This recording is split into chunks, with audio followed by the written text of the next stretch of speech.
हमने माजी में देखे सर इस तरह की कई दफ़ा ये कैंपेन्स लॉन्च की गई हैं और ड्राइव्स हुई हैं प्रेशर पे दबाव पे, लेकिन समहाउ वो कोई रिजल्ट नहीं दे सकें। ये पहली दफ़ा नहीं हो रहा कि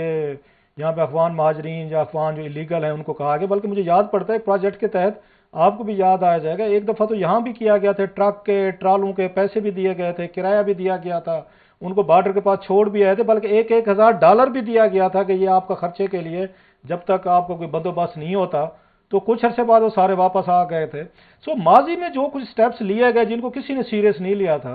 तो ये जो आज ये डेडलाइन दी गई, इसको मतलब है इन दोनों में क्या फ़र्क है? हमें इस डेडलाइन को क्यों सीरियस लेना चाहिए? माजी में भी जैसे मैंने कहा दो चार दफ़ा तो हमारे सामने हो चुकी हैं चीज़ें, and they didn't yield any result. अब ऐसा क्या मतलब आपको लगता है मुख्तलिफ हो गया है या हो जाएगा सर?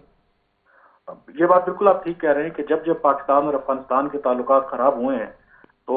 जो पाकिस्तान ने एक स्टेप लिया है वो क्रैकडाउन लॉन्च किया है वो अफगान मुहाजिरीन के खिलाफ। लेकिन जिस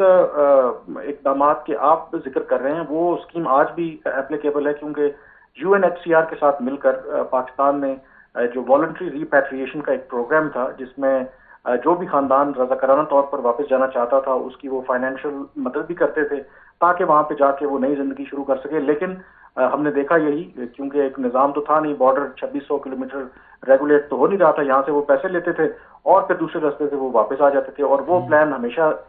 कामयाब नहीं हुआ उस तरह से। इस दफा जो थोड़ा सा मुझे लग रहा है कि है तो हमारी ये रिएक्शनरी अप्रोच अभी भी, जो डिफरेंस लग रहा है आई थिंक